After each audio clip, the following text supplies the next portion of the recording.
How can I improve that? Any ideas? Anyone? Barry? Maybe? Ah, Barry's not. Ah, Sorry, I Barry's was on here. mute. No problem. So we did some overdriving this morning on that, didn't we? And some Yeah. distortion. Yeah. Distortion is like overdrive in this case because it's soft clipping actually. So let's see what it gives. That's nice. Okay. Maybe we could just play with these values here with these this is nice here. And then we have a nice kick drum now. It's really getting somewhere. I can even change the tone of my distortion to make it a bit less, because don't put too much high end on the kick drum. It's stupid. This is it sounds nice actually, a bit too loud now. I like to keep my signal below 6 dB. So under the 6 dB is perfect. 6 dB is okay. Sometimes I push it to 5 dB when making an entire production with this trick. But so now we have something really cool. But now I would like to augment, to improve it a bit more. And I'm going to use this oscillator. You see it here?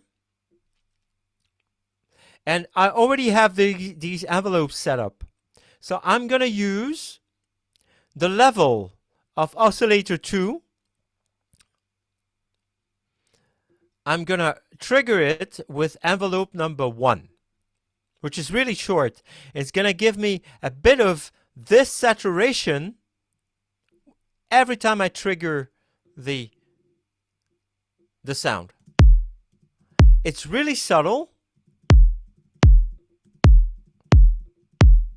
If you want it to be less subtle, you can always add a bit more decay here on your envelope. And then you have something super, super, super harsh. Like, bam. That's really going to cut through the mix. And I can show you. It's a bit different, of course, because this is also the joy of sound design, as I explained earlier. It is that way. You have to try it out, and sometimes good accidents happen too. It's really cool. And now, I'm even going to use another one. This is a noise oscillator. And here, in this case, I'm going to do oscillator to free level. So it's set to noise to just have that burst of noise whenever we trigger the kick. And now we can even balance this without the square, just the sine and the noise.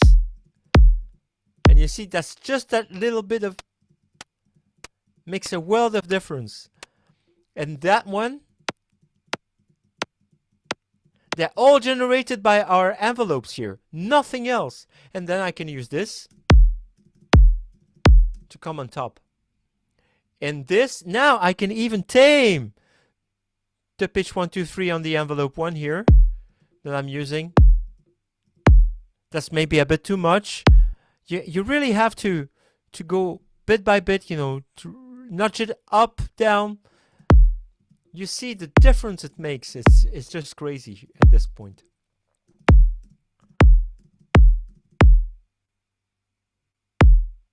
I'm really happy with this kick drum. I don't know about you. Let's compare it to what I did with Barry this morning. This one sounds really big. Okay, massive. That's the one I got here, which I like more because it's a bit less bright. Someone would like to join us. It's Jordan. Okay, he's joining us. He was a bit late. Hi, Jordan. Hi there, Jordan. Hi. Sorry I'm late. No problem. Thanks for joining us today. So don't worry. The entire session is being recorded, and you will get a copy of the recording. So no worries. Awesome. I hope you're doing well. So I was explaining the kick drum. Just keep an eye on it, and So we did from this that was our reference, and this is what we came up with in ES2 in Logic, which is really, well, self-explanatory. It's really cool. I think it's a very good bass drum, and that's the kind of bass drum that I would sample right away. You know, export to audio and put on a sample pack of mine right away. So and you see that notch after notch we can do things a bit differently. And you know what would be cool is let's try to do this in Serum. What do you think? Let's do it. Let's do something in Serum. Just this is not Serum, by the way. Where's Serum? Here it is. Let's do something in these lines in Serum.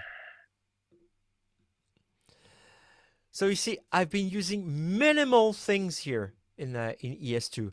Just a bit of soft clipping, soft distortion, and my envelopes. That's it. So I'm gonna reproduce this in Serum now. Here is our init patch in Serum. Oh, that's what's going on to begin with. There is something that bothers me. That's the main oscillator. What should we use? Maybe Jordan? Sine wave. Yeah, exactly. A sine wave. That's a good start. So it's already better. But there is something that bothers me even more. That's here somewhere. Are you guys seeing it? Envelope is not shaped the way the kick is. Yeah, first to begin with, the attack has to go all the way down to begin with, just to make sure that we are getting, and the sustain is way too long. Plus, it's here. We have a better overview of what we are doing. The other thing we can do is shorten decay because we don't want it to be too long. Normally, a quarter second to, let's say, 400 milliseconds is a good place to start with amplitude of your kick drum. But this, as we are designing a kick drum, I would like to use a curve that's positive in this case. You see? So here, and here's what we come up with. Still far away from a kick drum, and plus hear it attentively.